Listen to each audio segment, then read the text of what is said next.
Hey, it's Nathan. Before we start, I want you to think about something strange. Every bridge you have ever driven over is keeping a diary. That's not poetry. That's engineering. Steel remembers. Every truck, every frost heave, every bad landing leaves a microscopic scar in the metal, and a man with the right instrument can read those scars like handwriting and tell you exactly what happened, and when, and how heavy it was. The man in today's story does that for a living. He inspects bridges at night, because that's when the traffic is thin enough to hang a basket under a highway and listen to steel talk. Here's why that matters. The people who hurt children almost always count on the same thing: that the room has no memory, no cameras, no witnesses, just a story told by the only adult still standing. And for 11 years, that bet paid off for the woman in this story. It paid off in 2 counties, under 2 names, in front of 2 different sets of very tired investigators who all wrote the same word on the same line: accidental. But she married the wrong man. She moved into a house where the staircase had been rebuilt by somebody who measures things for a living. And she raised a boy who had learned, from his dad, that if you want the truth about an impact, you don't ask a person, you ask the wood. Stay with me on this one. It goes places. Vincent Hargrave worked the 4 to 4 shift for the state, which meant he left his house at 3:30 in the afternoon and came home a little after 6 in the morning. And for 11 of those hours, he was usually 200 feet above a river in a metal basket, running an ultrasonic thickness gauge over steel that was older than his grandfather. He was 39. He had a bad left knee from a fall off a scaffold at 24, a forearm burn from a torch, and a habit of tapping things with a small brass hammer that drove waitresses insane. He inspected bridges in Trent County, Ohio, and 11 other counties along the river, and he was good at it in a way that had nothing to do with paperwork. His supervisor once said Vincent could hear a crack. That wasn't true, exactly. What was true was that Vincent understood something most people never sit still long enough to learn. That metal is not solid. Metal is a record. Every load a beam carries writes itself into the grain. Fatigue cracks don't appear. They grow.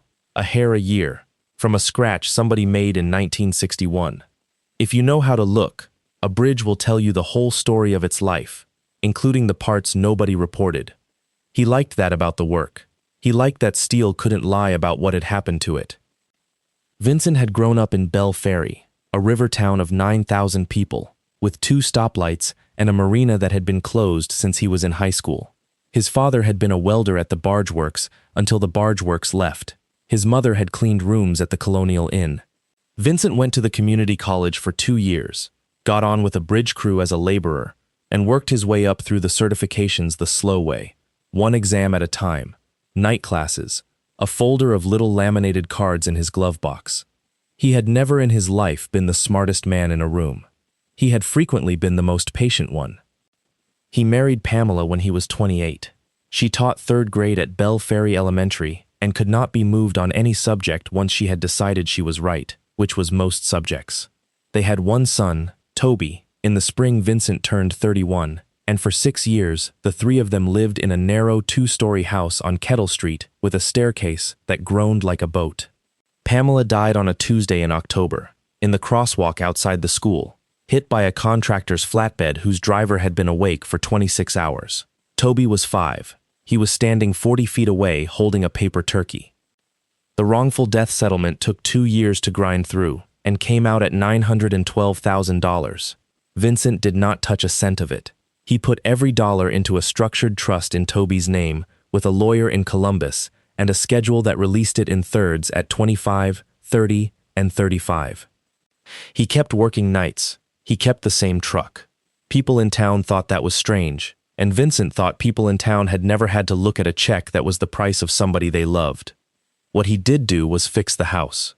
He gutted the staircase in the summer after the settlement closed, because Pamela had always hated it, and because a man who cannot sleep needs something to do at 4 in the afternoon. He tore out the old treads and rebuilt the whole run himself: white oak, open stringers, 9 steps up to a landing, 4 more to the 2nd floor. He used square drive stainless screws, number 8, because he hated Phillips heads, and because square drive doesn't cam out and chew the wood. He plugged every screw hole with a face-grain oak plug he cut himself on a plug cutter, sanded flush, oiled. 13 steps, 104 plugs. It took him 5 weekends. Toby was 6 then and sat on the landing for most of it, asking questions. Toby was a question machine. He wanted to know why the stringer was cut like a sawtooth, and why the treads got a bullnose, and why you couldn't just glue it. He wanted to know how his dad knew a bridge was sick. Vincent showed him. He brought home a retired data logger from the district shop, a scuffed orange box about the size of a paperback, with a 3-axis accelerometer and a load cell input and an SD card slot, a unit that had been written off the inventory when the state upgraded. Toby named it Rusty. That was the beginning of a thing that lasted years. Toby taped Rusty to things and dropped other things on them. He logged the impact of a basketball on the driveway versus a basketball on the lawn. He logged his own footsteps on the porch. He made his father help him print the little graphs at the library, and he taped them inside a shoebox lid labeled, in 8-year-old block capitals, impact tests. Vincent taught him one rule about all of it, over and over, until it was a joke between them. Every experiment needs a control, Tobe. If you only measure one thing, you don't know anything. You need the second one to prove the first one isn't lying. Toby also counted the stairs, out loud, every single time. From the day the new run was finished, he stomped up them and counted them at the top of his lungs, 1 through 9 to the landing, then 4 more. And if you told him to stop, he would count them in a whisper, which was somehow worse.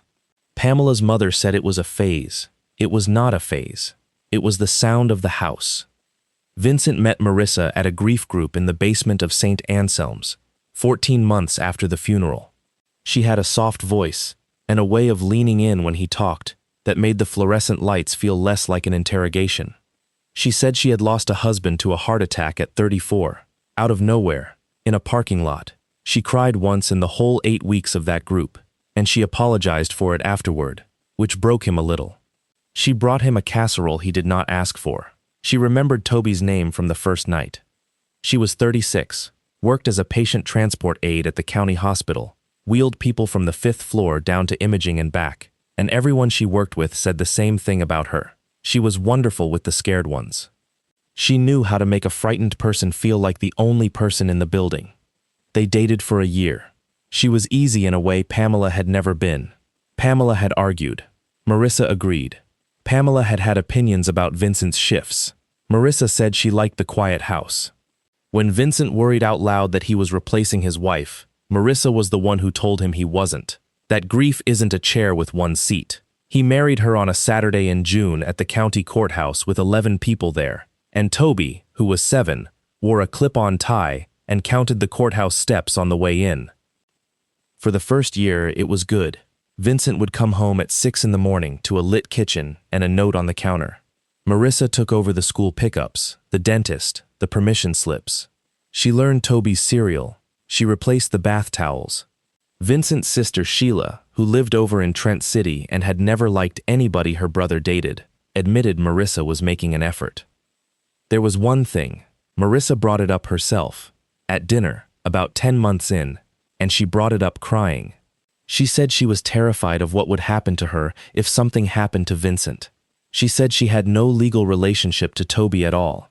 She said if Vincent fell off a bridge tomorrow, a judge in a room she'd never been in could hand that boy to Pamela's sister in Michigan, and Marissa would have no standing to even ask for a visit. She said she loved him, and she was scared, and she said she would understand if it was too soon. Vincent thought about it for 3 months. He thought about the crosswalk, and about the odds of a man in a basket 200 feet up in the dark, and about who would raise his son. Then he said yes. The step-parent adoption went through on a Thursday in April, 14 months before the night this story is really about. The judge said congratulations. Marissa cried in the hallway. Toby got ice cream and asked whether he had 2 moms now or 1.5. And Vincent said you have 1 mom in heaven and 1 downstairs. And Toby seemed satisfied with the math. Nobody in the courtroom asked the only question that mattered, because there was no reason on earth to ask it, and because the answer was buried under a name that no longer existed anywhere in the state of Ohio. What changed after the adoption changed so slowly that Vincent could not have told you when it started. Toby got clumsy.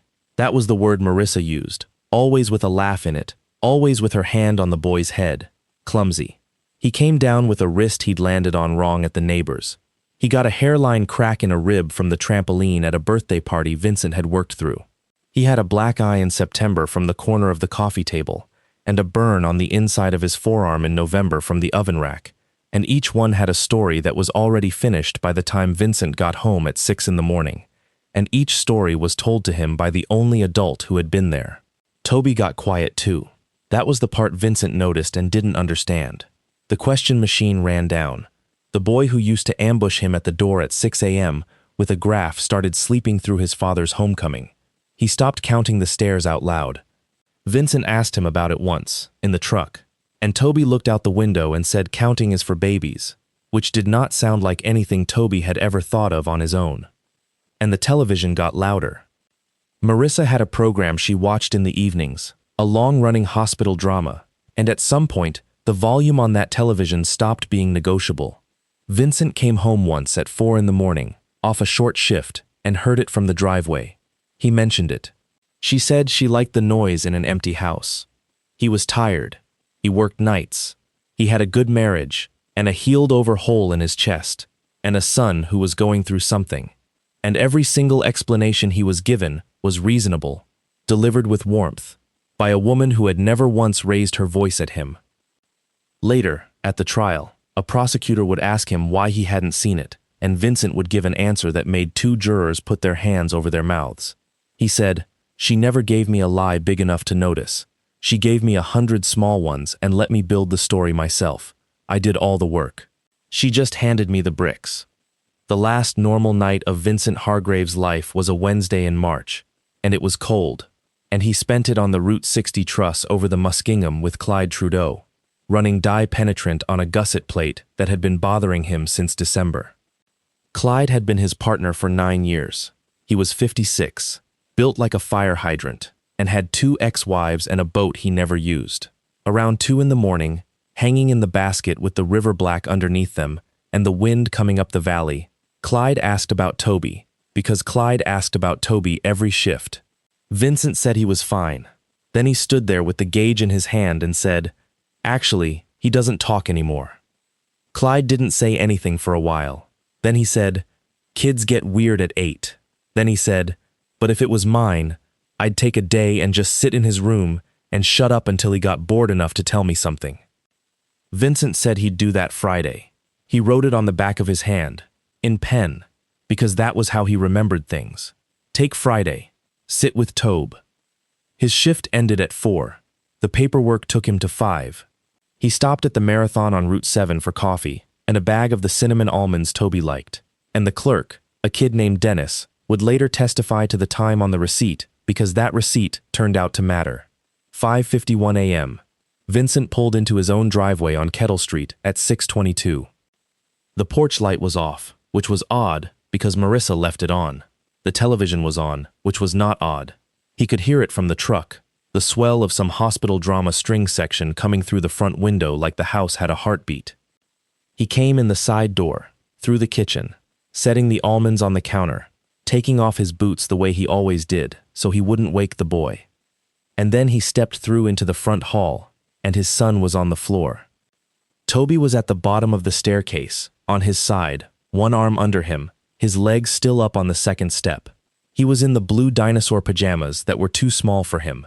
There was blood in his hair on the left side, dark and already tacky at the edges, and a smear of it on the third tread going up, and his eyes were open a little and not looking at anything. Vincent went down on his knees so hard he cracked the floor plug he'd cut himself 2 summers before. Toby was breathing. It was a wet, uneven, snoring kind of breath that Vincent would hear in his sleep for the rest of his life. His skin was cool, not cold, cool. Vincent said his name 3 times. He didn't move him, because you don't move a head injury, because he'd taken the 8-hour first aid recert in January like he did every year, and some cold professional part of his brain was already running while the rest of him was screaming. He turned his head toward the living room, and there was his wife. Marissa was on the couch with her legs folded under her and a mug in both hands. The television was very loud. She was watching it. She had a blanket over her knees, the gray one from the hall closet, and her hair was up, and she was watching her program. Vincent said her name. She looked over at him with the mildly annoyed expression of a person interrupted. He said, "Call an ambulance." And Marissa Hargrave looked at her husband, and then at the boy on the floor, and then back at the television, and she said, in a completely reasonable voice, "He shouldn't make noises when I'm watching my program." Vincent would testify later that he did not remember making a decision. He remembered the sound of his own phone hitting the floor and then being in his hand. He remembered the dispatcher's voice, and giving the address wrong the first time, and getting it right the second. He remembered saying 8 years old, head injury, breathing, don't know how long. He remembered the dispatcher asking if anyone else was in the home and hearing himself say, "My wife." He remembered that while he was on the phone, Marissa turned the television up. Not down, up, 2 clicks. He heard the little tone the set made. The squad came out of Bell Ferry Station 3, 6 minutes, which is a good time on those roads at that hour. Vincent had unlocked the front door and gone back to his knees with his hand hovering an inch off his son's shoulder, not touching him, saying his name. 2 medics came through first, a woman named Rosalind and a kid so young Vincent thought at first he was a student. Then a Bell Ferry patrol unit rolled in behind them, because at that hour in that township, everybody comes. The officer who came through the door was named Terrence Amory. He was 41, thick through the shoulders, a Bell Ferry patrolman for 6 years, and before that 11 years 2 counties over in Ashford. He came in the way they teach you, scanning, hands loose, taking the room. He saw the boy.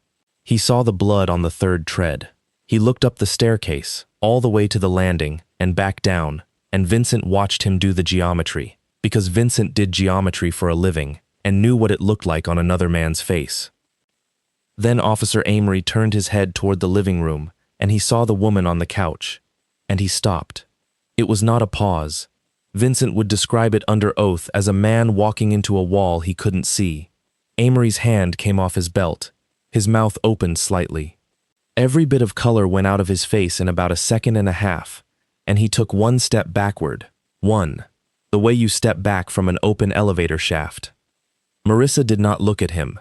She had her eyes on the television, and the blanket over her knees, and the mug in both hands.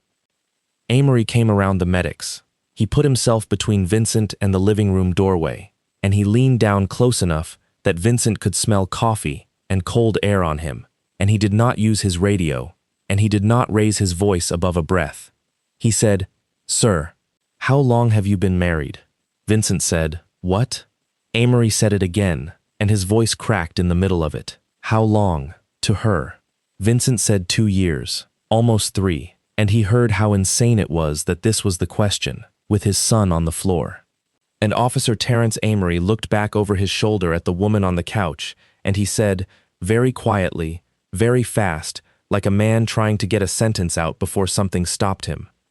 "Sir, when they take your boy out of here, you get in that ambulance and you do not come back to this house. Not for clothes, not for anything. Stay away from that woman." Because that woman? And Rosalind the medic said, "We're moving," and the backboard came down, and the hallway filled with people, and the sentence never got finished. Not in that house, not that morning. Toby Hargrave was flown from Bell Ferry Memorial to the Children's Hospital in Columbus at 7:40 that morning. Vincent rode in the ambulance to the first hospital and then drove behind the helicopter's destination on 90 miles of state route with his hands at 10 and 2, and he did not remember any of the drive afterward. The neurosurgeon was a woman named Sherry Fielder who talked to him in a hallway with her mask hanging around her neck. She said the words depressed skull fracture, left parietal. She said epidural hematoma, and she said they had gone in and evacuated it, and that the pressure numbers were coming down, and that the next 72 hours were the whole ballgame. Then she said something else. She said it carefully, the way people say things they have already decided to put in a chart. She said, "Mr. Hargrave, I need to ask you about some other findings." She had the imaging up on a screen in a family room, and she walked him through it like a man being shown a bridge he thought he knew. A healed fracture in the left 5th rib, 6 to 8 months old. A healed buccal fracture of the distal radius, the wrist, roughly a year. A small chronic subdural collection on the right, old blood, months old, from a previous impact that had never been imaged, never treated, never mentioned to anyone. And on the back of his son's left thigh, in a line, 4 cigarette burns in a state of healing so orderly that Dr. Fielder used the word sequential. Vincent sat down on the arm of a chair. He said, "He's clumsy." He said it out loud, in that room, to a surgeon, and heard exactly what it was. Dr. Fielder said, "Mr. Hargrave, a hospital social worker, is going to come talk to you, and there will be a police report, and I want you to understand that this is not because anybody has decided anything about you." Then she said the sentence that Vincent carried around for a year like a stone in his coat. Children this age don't fall down stairs and get a subdural on the opposite side. Not on a straight run. Not once. He was still sitting there at 11 that morning when Officer Terrence Amory found him. Amory was off shift. He was in a gray hooded sweatshirt and jeans, and he had driven 90 miles, and he had an accordion folder under his arm that was soft at the corners from being handled. They went out to the parking garage, level 4, because it was the only place with no cameras and no people, and Amory put the folder on the hood of Vincent's truck. He said, "Before I say anything, I want you to know I have been wrong about this for 11 years, in the sense that everyone told me I was wrong, and I stopped saying it out loud, and I never once stopped believing it." He opened the folder.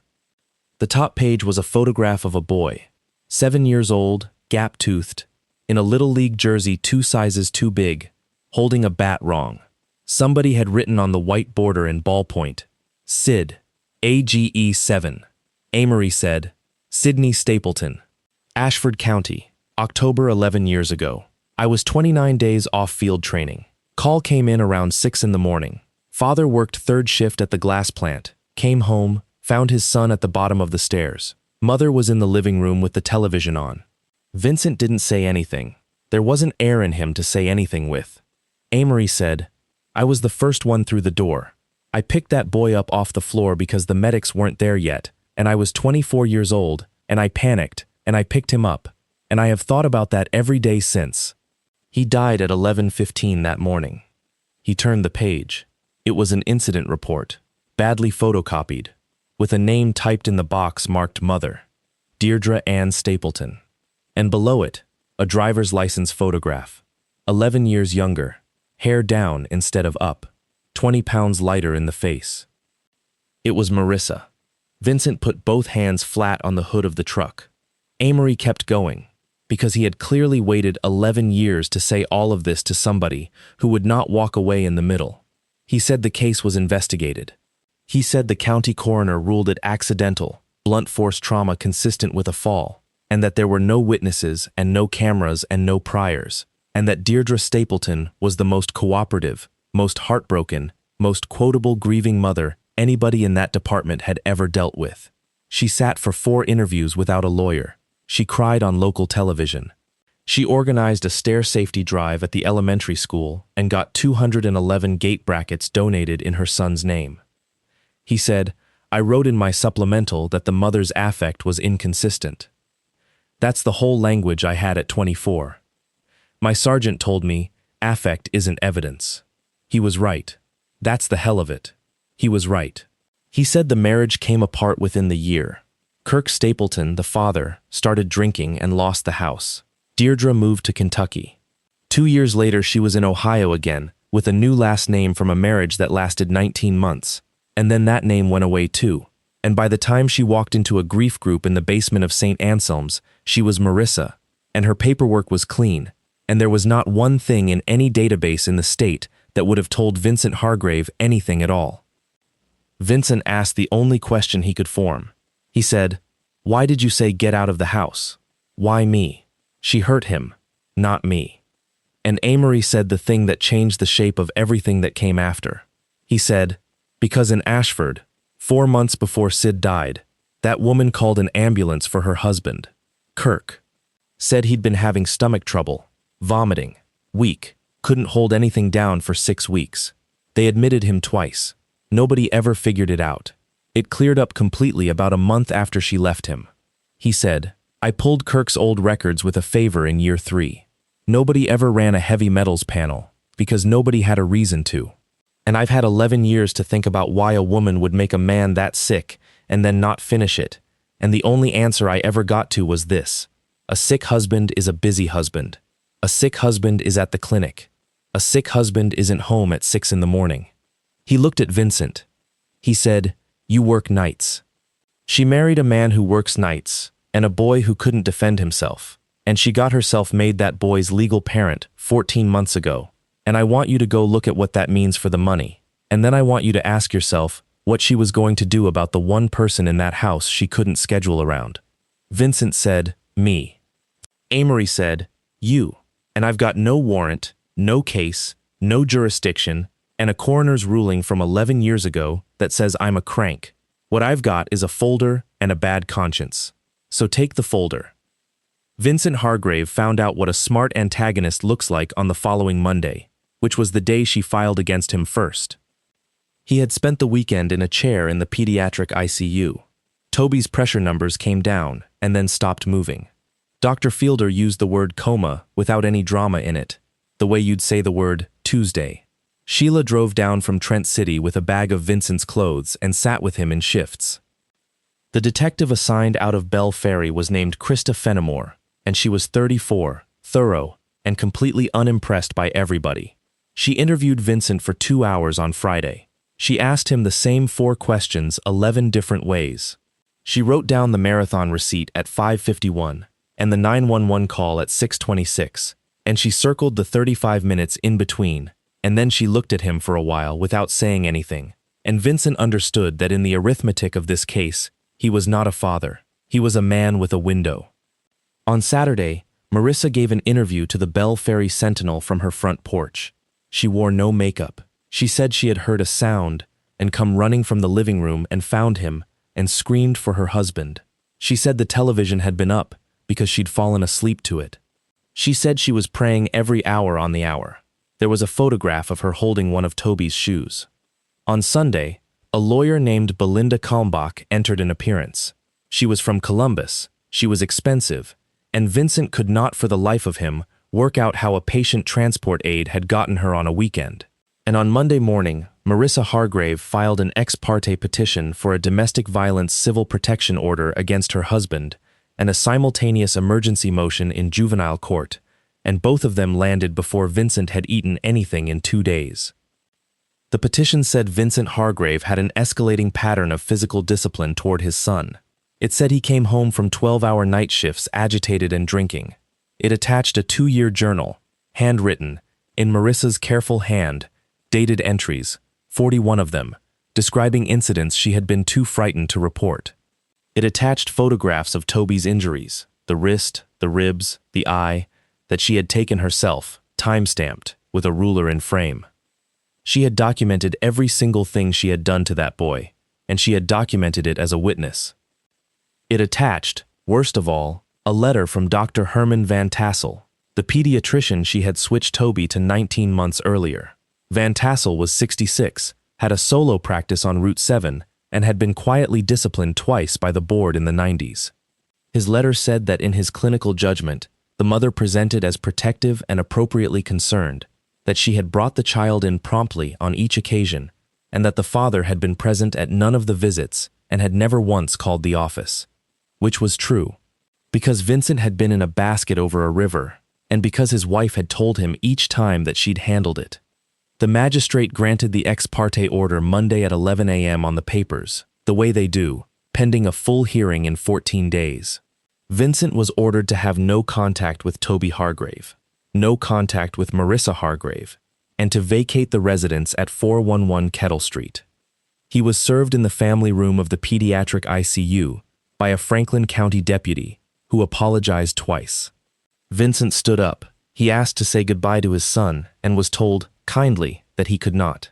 He walked down 4 floors because he could not be in an elevator with people. In the parking garage, he sat in his truck for a long time and did not cry, which frightened Sheila more than crying would have. She got in the passenger side and said, "We'll get a lawyer." Vincent said, "She's got a 2-year journal and a doctor and 41 photographs, and I've got a folder from an off-duty patrolman about a case that's been closed for 11 years. Sheila said, "So what do you do?" And Vincent Hargrave sat there in a parking garage 90 miles from his son and did the thing he had been doing his whole working life, which was to stop looking at the man everybody was pointing at and start looking at the structure. He said, out loud, to nobody, "She's been in that house for 2 years and 11 months. Sheila said, "What?" He said, "The house is a structure. Structures keep records. She's been loading that staircase for 2 years and 11 months, and she thinks it's just wood." He turned the key. He said, "I need to find out what my son was measuring." Kirk Stapleton lived in a rented half of a duplex in Ashford, with a card table for a kitchen table, and 11 years of nothing in his eyes. Vincent found him through Amory and drove out on the Wednesday. Kirk answered the door in a work shirt with somebody else's name on it and said, "You're the one," and Vincent said yes, and Kirk stood back and let him in. He was 51 and looked 65. He had gotten sober 4 years ago, he said, in the way men say it when they are counting. He kept his son's Little League photograph in a frame on top of the refrigerator, which is where you put a thing you want to see every day and can't stand to see up close. He said, "I knew." He said it before Vincent asked anything. He said, "I knew the second I saw her face on that couch, and I said it to the officer, the young one, and I said it to the detective, and I said it at the funeral to my own mother, and by Christmas, I was the drunk who wouldn't let it go. You know how they beat that out of you? They don't argue with you. They just get gentle. Everybody gets so gentle with you that after a while you start thinking you must be crazy, because nobody is that nice to a man who's right." Vincent asked about the sickness. Kirk pulled a shoebox out from under the couch, and Vincent noted, with something cold moving through him, that it was a shoebox, because it is always a shoebox, and it was full of medical bills and discharge summaries from a decade before. 6 weeks of vomiting, 2 admissions, numbness in the hands the second time, a neurologist's note that said probable viral, blood work that had checked everything except the one family of things nobody checks unless somebody says the word. Kirk said, "She made my lunches. Every night. Little cooler with an ice pack, because I was on thirds. She never missed one. Everybody at the plant thought I had the best wife in Ashford County." He said, "She stopped when I went on days for a month. I got better. Then I went back on thirds and it started again in 11 days. I told the doctor that. He wrote down stress." Then Kirk asked how Vincent's boy was, and Vincent told him, and Kirk Stapleton put his hands over his face at his own card table and said the first thing that gave Vincent a direction. He said, "Tell me you've got something. Tell me there's something in that house, because there was nothing in mine. There was nothing in mine, and that's what she counts on. She only ever does it in a room with no witnesses. She's not clever, mister. She's patient. There's a difference, and it took me 10 years to learn it." Vincent drove home with the window down in March air to stay awake, and somewhere around the Trent County line he started laughing, alone in the truck, in a way that was not entirely healthy, because there had been a witness in his house for 2 years. It was orange. It was the size of a paperback. It had been written off the state inventory in 2019, and his son had named it Rusty. He called Clyde from a gas station at midnight. He said, "Do you remember when Toby did the science fair thing?" Clyde said, "The footstep counter, the stair thing, 3rd grade. Vincent said, "Tell me what you remember." Clyde remembered plenty, because Clyde had helped. Toby's project, 2 years running, had been about how you can tell who is walking through a house without seeing them. He had taped Rusty to the underside of a stair tread, tread 9, the top one before the landing, because Vincent had shown him that's where the flex is greatest on an open stringer run, and he had logged every impact on that staircase for the 11 weeks before the district fair. He'd made his father help him print the graphs. He had learned to tell his own footfall from his dad's, from his stepmother's, by the peak amplitude and the interval, and he had put it on a trifold board with a title in marker, "Who's on the Stairs?" He had won 3rd place. Somebody's volcano won, and Toby had never taken it down. That was the thing Vincent kept coming back to at 90 miles an hour. That boy never took anything down. There were 4 years of experiments still taped to things in that house. Rusty ran off a lithium pack Vincent had scavenged from a retired total station, drew almost nothing when idle, and woke on impact. A 32 GB card at that sample rate and that duty cycle would hold. Vincent did the arithmetic out loud in the truck like a prayer. Better than 200 days. 214 days, as it turned out, which was more than enough to cover a night in March. There were exactly 2 problems, and they were both enormous. The first was that the device was under tread 9 of a staircase inside a house Vincent Hargrave was legally forbidden to approach, under an order signed by a magistrate, enforceable by arrest. The second was worse. If he told Detective Fenimore about it, Fenimore would have to go get it, and getting it would require a warrant, and a warrant would require an affidavit, and an affidavit would go to a judge, and Belinda Kalmbach would know within a business day that there was a recording device in that staircase. And Vincent had spent a week now studying what that woman did when she saw something coming. She did not run from it. She got in front of it and turned it into her own exhibit. He sat in his sister's spare room in Trent City that night, with a legal pad, and drew the staircase from memory, in elevation, the way he'd draw a bridge. 9 steps to the landing, 4 more. White oak, open stringers. Number 8, square drive stainless. 104 face grain plugs he had cut himself. He stared at that for a long time. Then he wrote, on the pad, in block capitals, she reset a tread. Because the blood had been on the 3rd tread, and Toby had come to rest at the bottom, and a boy who trips at the top of a 9-step run does not put his blood on the 3rd step, and then arrive at the bottom with a contre-coup bleed on the wrong side of his head. Vincent had spent 15 years reading impacts. That pattern wasn't a fall down the stairs. That pattern was a fall onto them. And if she had done anything to those steps, waxed one, loosened one, backed a screw out to make one tread tell a story about being loose, she had done it with a driver she bought at the hardware store on Route 7, and no woman on earth was buying a square drive bit for a job she meant nobody to look at. She'd have used a Phillips. A Phillips in a square drive stainless screw head chews the corners off, and the chewing stays there forever, and every one of those screws was hidden under an oak plug that Vincent Hargrave had personally cut and glued and sanded and could identify by grain. He had built a witness into that staircase 2 summers ago and never known it. The next morning he called a lawyer in Columbus named Philip Waldron, put $4,000 of his own savings on the table, and asked one question: how do I make her come to me? She started dismantling the evidence 11 days after the fall, and she did it in daylight, and she did it beautifully. The first sign was a dumpster. Sheila drove past Kettle Street on a Thursday. She was not supposed to, and Vincent had not asked her to. And there was a 14-yard roll-off in the driveway of 411 and a contractor's van at the curb. The permit application was public record. Vincent pulled it on a library computer with Waldron on speaker. Interior renovation, 411 Kettle Street. Scope: replacement of interior stair assembly, treads, risers, stringers, and handrail. Installation of code-compliant baluster spacing and a landing gate. Waldron said, "That is a very good idea, legally." Vincent said, "Say that again." Waldron said, "She's not destroying evidence. She's a grieving mother, making her home safe for a child who might come back to it. That's what it will look like in every photograph, in every newspaper, and to every judge in this state. If a jury ever sees it, they'll cry." And there was a second filing that week, and it was the one that took the floor out from under everything.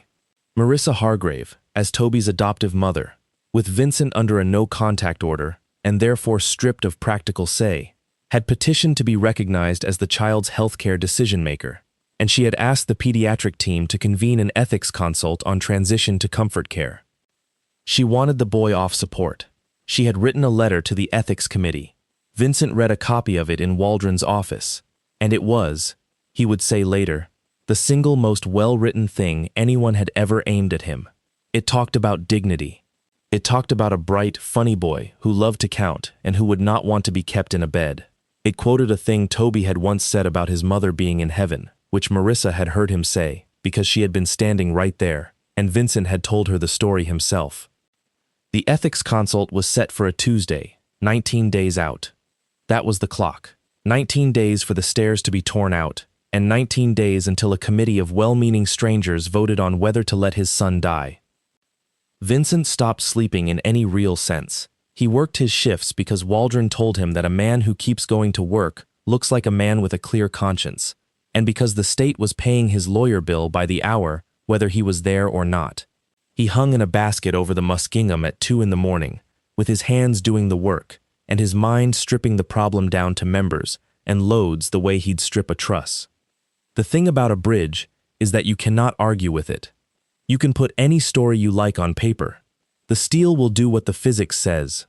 That was the whole spine of the plan, and he found it on the 4th night, at about 3 in the morning, 300 feet out on a catwalk in the wind. He could not beat her at the story. She was better at stories than he would ever be. She had a journal, and a doctor, and a dumpster, and a letter about dignity. But she had one weakness, and it was the same one Kirk Stapleton had described at a card table in Ashford. She only ever did it in a room with no witnesses. Everything she had ever gotten away with depended on there being no record. It was not a preference. It was the whole load path. Take that away and the entire structure came down, and she knew it, which meant she would do anything, to remove a record if she ever learned one existed. So Vincent Hargrave did not try to protect the evidence. He advertised it.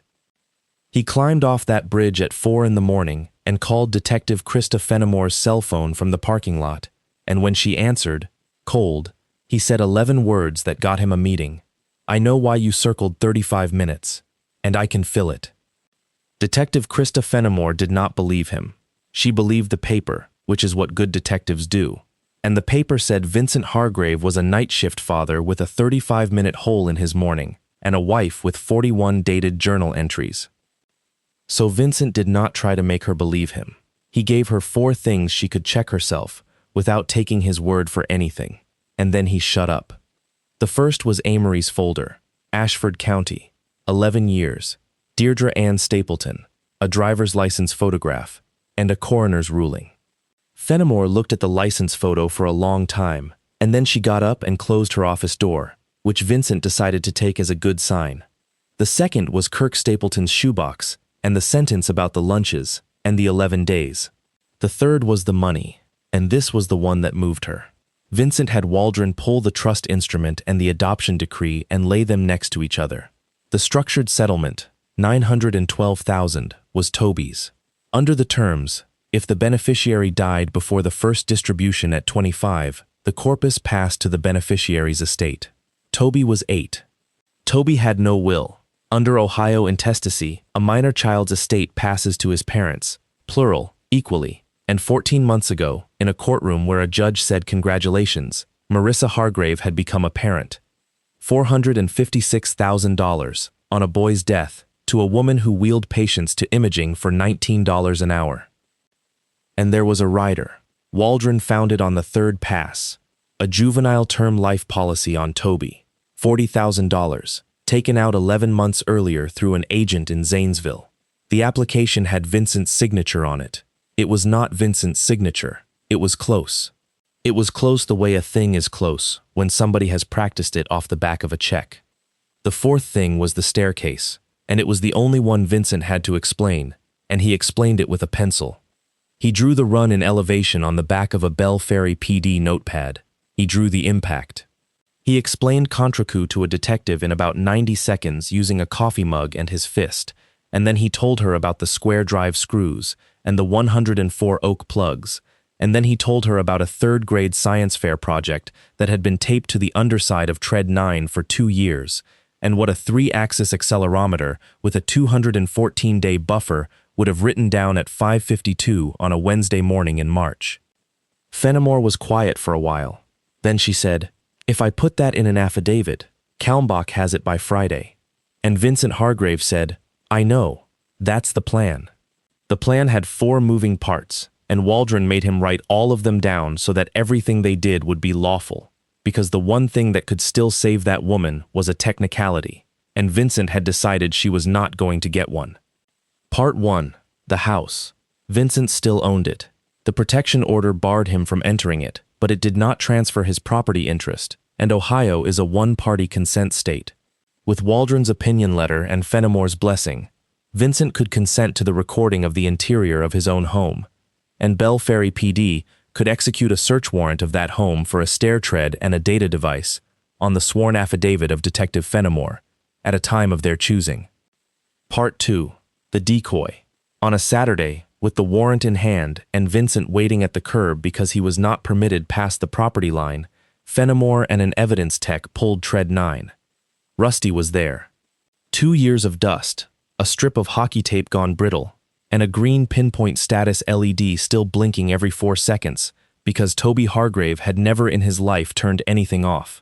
The tech bagged it, and the card inside it, and drove it to the state lab in Richfield with a chain of custody form and Vincent's hands shaking in his pockets 50 feet away. And then they put a different orange box under tread 9. Same model, same tape, same dust rubbed into it, an empty card in the slot, and a green LED that blinked every 4 seconds. Part 3. The cameras. 4 of them, all inside, all in Vincent's own home, all consented to in writing. Hall, stairs, living room, and the newel post at the bottom of the run, which had a small dark hole drilled in the underside of the cap that nobody would ever find unless they knew. Part 4, and this was the delicate one, was the leak. It could not come from the police, or Kalmbach would smell it. It came from the place a defense attorney's investigator always goes first, which is the courthouse and the people who work there. On the following Tuesday, an affidavit in support of a supplemental warrant was filed in Trent County Common Pleas. A real affidavit, sworn, accurate, and it said that Bell Ferry PD had reason to believe an active data logging device had been affixed beneath the 9th tread of the interior staircase at 411 Kettle Street since the previous May, that the device was believed to hold impact records including the morning of March the 4th, and that the device and the tread assembly would be seized for laboratory analysis on Monday the 24th at 9 a.m. Monday the 24th was 6 days away. It was also, and this was Waldron's contribution, the day before the ethics consult. Vincent had given her a deadline, a target, and a floor plan. Then he went to work, hung under a bridge, and waited to see whether a patient woman could be made to hurry. She waited 4 days, which Amory said later was the most frightening part of the whole thing. On Thursday, she had her hair done. On Friday, she took the contractor to lunch and pushed the stair demolition back a week, in writing, by text, which Fenimore would later put on a screen in front of a jury. On Saturday, she went to the 11 o'clock service at St. Anselm's and sat in the 4th row. At 2:50 on Sunday morning, the 23rd, a silver sedan parked 1 street over on Ambler, and a woman in a dark jacket came up the back easement of 411 Kettle Street with a key to her own house. There were 9 people watching, Fenimore and 2 Bell Ferry units on Ambler, a BCI agent in an unmarked panel van at the corner of Kettle and 3rd with 4 camera feeds on a laptop. Amory, who was off duty, who had no business there, and whom nobody had the heart to send home. And Vincent Hargrave, in the back of the van, with his fists on his knees, having sworn to Waldron he would not make a sound. She came in the side door, through the kitchen, and she did not turn on a light. She went to the hall closet and got out a canvas tool bag. The audio on the Newell post camera was good enough to pick up the zipper. Then Marissa Hargrave knelt down on the bottom step of the staircase her husband had built and put a battery lantern on the floor and got to work with a cordless driver. She talked while she worked. People do. The van was silent except for her. She said, 20 pounds. 20 pounds is all it took. First time. She hummed for a while. She said, you counted them. Every single night. 1, 2, 3. All the way up. And I told you, and I told you, and I told you.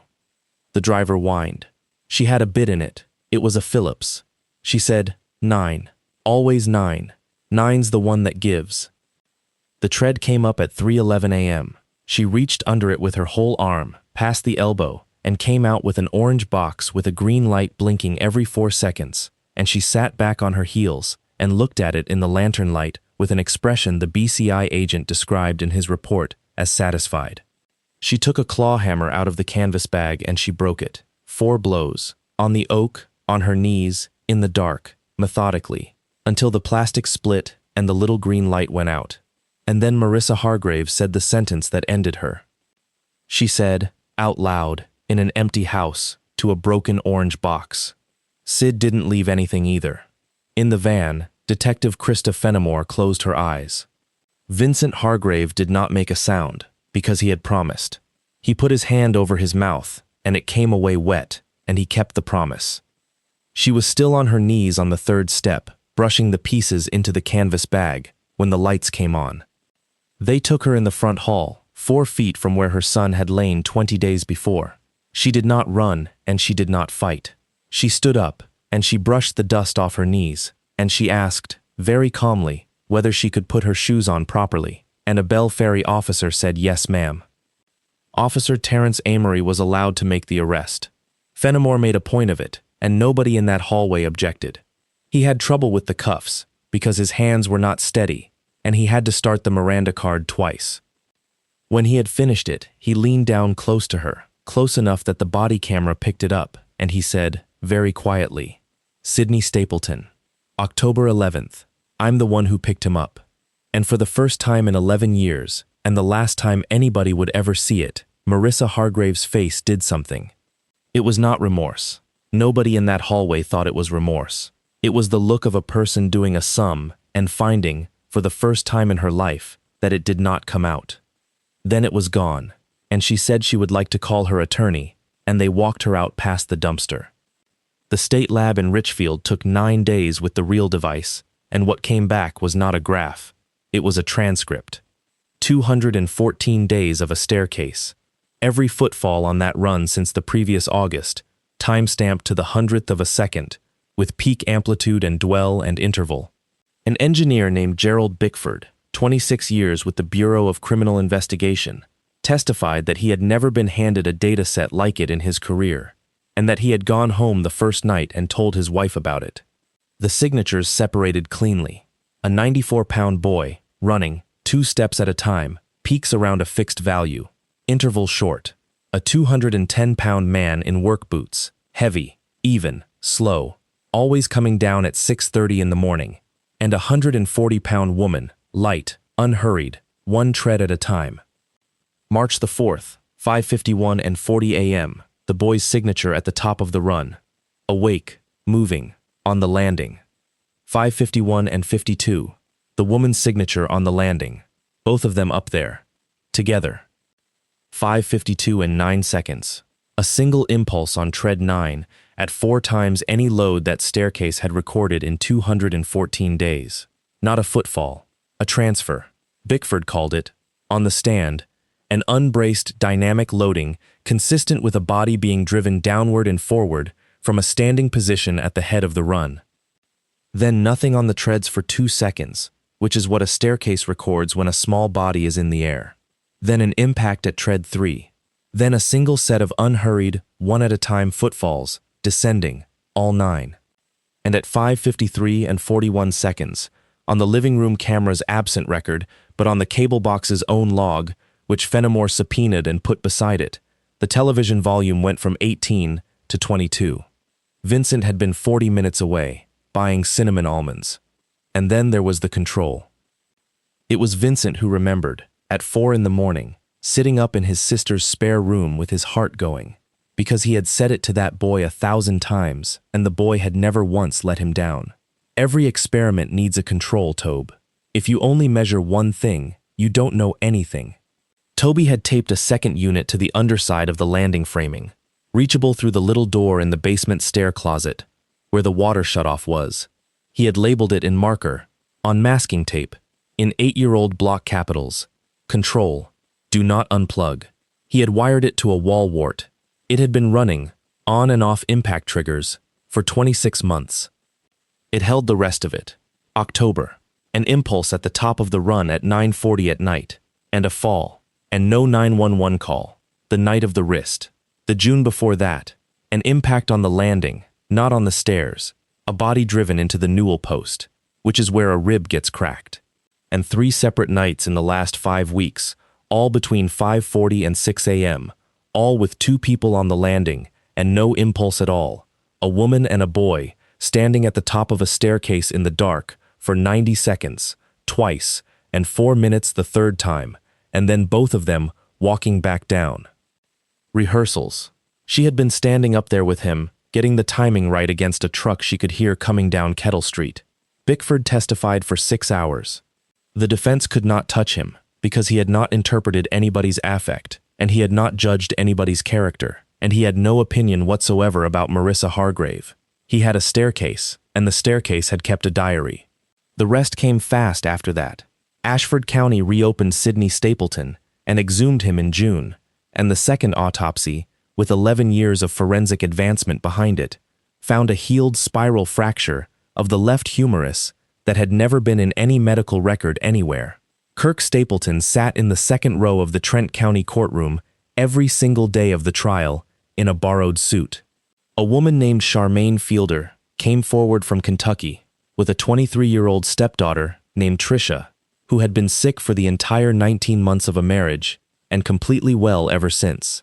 And Tricia's preserved baby teeth, tested at the state's expense, came back with lead and thallium banding in the enamel, laid down in the exact months that woman had lived in that house. Dr. Herman Van Tassel surrendered his license in August and took a plea to obstruction and falsification, 18 months, after Fenimore pulled his office records and found that 11 of the 41 journal entries had been written into the chart 4 days before the visits they described. He had not been her lover, and he had not been paid. He had simply been a lazy old man who wrote down what a nice woman told him, and it had cost a boy 2 years. Belinda Kalmbach withdrew before trial. Marissa Hargrave, whose name on the indictment read Deirdre Ann Stapleton, also known as, took the stand against everyone's advice because she had never once in her life failed to talk her way through a room. She was good for almost an hour.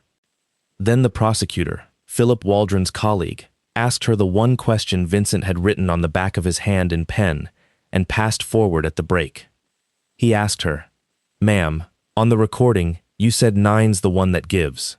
How long had you known that?" And she opened her mouth, and she looked at the jury, and everybody in that courtroom watched her try to find a story that made a woman know which stair tread in her house was the one that gives, and there wasn't one. There is no innocent version of that sentence. It took her 11 seconds, and the court reporter's transcript records it as a non-verbal pause, and Vincent said afterward it was the longest 11 seconds of his life, and worth every one of the 90 days that had come before it. She got aggravated murder for Sidney, attempted aggravated murder for Toby, felonious assault, and the poisonings. Life without parole, plus 22 years that will never matter. The adoption was vacated on fraud. The $40,000 policy was voided. The trust, all $912,000 of it, is still sitting where Vincent put it, untouched, waiting for a boy to turn 25. Toby Hargrave opened his eyes on the 14th day, 4 days after the ethics consult was canceled, and the first thing he did was cry, and the second thing he did, 11 days later, when they moved him to a rehabilitation floor, was ask his father where Rusty was. It took him 5 months to walk again. He has a titanium plate the size of a business card in the left side of his skull, and a scar under his hair he will show anybody who asks. He gets headaches. He gets tired at 3 in the afternoon. His reading came back all the way, and his handwriting never did. In October, Vincent took him out on the Route 60 truss at sunrise, which is against about 9 state regulations, with Clyde standing lookout and pretending very hard to see nothing. He clipped a harness on him. He put the ultrasonic thickness gauge in the boy's hand and showed him how to read the echo off the far side of a beam that was poured before either of them was born. Toby asked how thick it was supposed to be. Vincent told him, and then he told him what the gauge was really for, which is not thickness at all. He said, "It's for finding out what happened when nobody was looking, Tobe. That's the whole job. People forget and people lie, and people tell you it was an accident. Steel doesn't. Wood doesn't. You just have to be the kind of person who bothers to ask it." And Toby Hargrave, 9 years old, with a titanium plate in his head, walked back down the catwalk toward the truck at sunrise, counting the steps, out loud. So that's the story, and I want to be careful about what I take from it, because there's an easy lesson here, and I don't think it's the right one. The easy lesson is trust your gut, but Vincent's gut was fine. His gut told him something was wrong for 2 years. What beat him wasn't a missing instinct.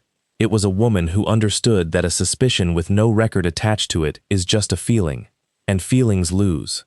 Kirk Stapleton had the same gut in Ashford County, and it cost him his house, his marriage, and a decade of his life, because he had nothing but the truth, and nobody has ever won an argument with nothing but the truth. So here's what I actually take from it. There are people who don't do the harm. They build the room where the harm can't be seen. That's the skill. Marissa wasn't a genius. She was an architect of empty rooms. No cameras, no witnesses, a husband on nights, a doctor who didn't check, a boy who'd stopped talking. Every single move she made was about making sure the only account of what happened came out of her own mouth. And what took her down wasn't a confession, and it wasn't a hero cop, and it wasn't the truth finally shining through. Because the truth does not shine, it just sits there. What took her down was a third-grade science project taped to the bottom of a stair. 2 things I'd hand you. First, if somebody in your life is systematically the only witness to everything that goes wrong, that is not a coincidence. That is a design. Look at the design. Second, and this is the one I'd tattoo on people, when your gut tells you something is wrong, stop trying to win the argument and start making a record. Dates, photos, voice memos, a note to yourself with a timestamp. Boring, unglamorous, undramatic. Because the day it matters, nobody is going to ask you how sure you were. They're going to ask you what you can show. Vincent Hargrave couldn't out-talk her. Almost nobody could.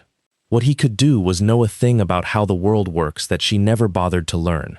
That everything that gets loaded leaves a mark. And that a house is a structure. And structures keep records. And 11 years of getting away with it is not the same as leaving nothing behind. She thought she was standing in an empty room. She was standing on a witness. I'm Nathan. Take care of the people who can't call for help. And hit subscribe if you want the next one.